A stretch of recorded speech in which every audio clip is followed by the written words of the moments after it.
Bonjour, M. Paré. Bonjour. Donc, attitude patient. C'est un titre qui est accrocheur, donc je suppose que c'est au niveau des patients en centre hospitalier. Effectivement. Donc, Ou dites-moi. ça peut être en clinique aussi. En clinique, OK. Donc, Oui. dans le domaine Les deux, médical, donc les interrelations entre le personnel et le patient. Effectivement. Donc, dites-nous donc quels sont les points majeurs que vous allez toucher dans ce cours.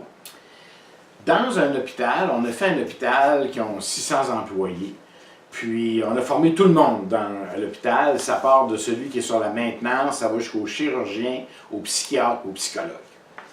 Donc, dans un hôpital, on a le patient et on a la personne qui donne les soins. Je vais vous donner un exemple. Par exemple, moi, je suis médecin. J'ai un client qui est diabétique, qui a 70 ans. Ce client-là est grand-père. Donc, mais par contre, il a la fâcheuse habitude de ne pas prendre sa médication.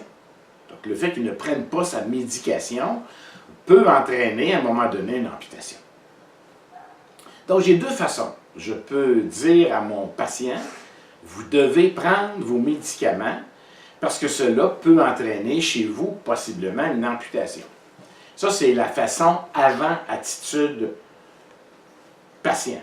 Avec attitude patient, c'est de prendre peut-être quelques secondes de plus pour dire, Monsieur Paré, vous avez, je crois, plusieurs petits-enfants. Oui, j'ai 3 petits-enfants. Est-ce que vous passez beaucoup de temps avec eux? Ben oui, des fois on va glisser, tout ça, donc vous êtes près d'eux, oui. Aimeriez-vous que cette relation-là dure encore longtemps? Ben oui, certainement. Savez-vous que la prise de votre médication à tous les matins et à tous les soirs va possiblement faire que vous allez pouvoir jouer avec vos petits-enfants encore plusieurs années? Qu'en pensez-vous?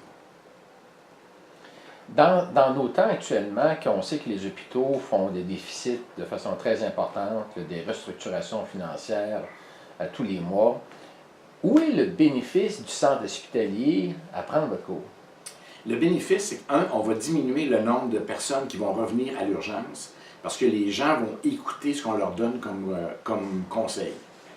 Dans un deuxième temps, la relation avec les patients va faire que les patients vont être plus prêts à considérer d'aider soit l'infirmière, soit l'infirmière. Donc, ils vont être moins exigeants et moins demandants parce qu'ils vont considérer qu'ils ont une relation humaine avec l'autre partie. Ils vont considérer qu'à certains moments donnés, les infirmières, les infirmiers en ont plein le pompon. Donc, à ce moment donné-là, ils vont être beaucoup plus collaboratifs. Donc, dans cette dynamique-là, bien, ça peut devenir très intéressant. D'ailleurs, l'hôpital qu'on a fait est un hôpital, croyez-le ou non, qui génère des profits tous les ans. Est-ce que vous pouvez me parler des 5 attitudes gagnantes qu'on peut avoir auprès des patients? Les attitudes gagnantes, c'est d'abord, l'écoute. Hein? Il faut que j'écoute les gens. Après ça, il faut que je les respecte. Il faut que je les respecte. Il faut que je sois transparent avec eux. Il faut que je sois patient. Là, quand on dit patient, c'est avec certaines limites. Puis que j'aille le courage de faire les efforts pour parvenir à mes fins. Et dites-moi donc, étant donné que au niveau des centres hospitaliers, ce sont des employés qui sont fortement syndiqués, Oui. dans quelle proportion que les personnes sont réceptives à vos recommandations? Il faut qu'ils envoient un bénéfice personnel. Il faut que les gens envoient un bénéfice personnel. Quand tu as une meilleure relation avec tes patients, ça fait une relation qui est plus chaleureuse et même vous allez gagner du temps parce que le patient va collaborer. Donc, en collaborant, vous allez gagner du temps. Et ça devient beaucoup plus agréable.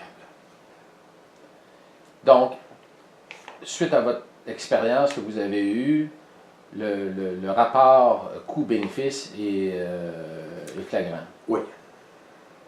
Je peux vous dire que les sommes qui vont être investies dans l'attitude patient vont se récupérer, disons, là, je vais étirer l'élastique au maximum, on va dire en dedans de 2 à 3 mois, vous avez récupéré ce que ça a pu coûter.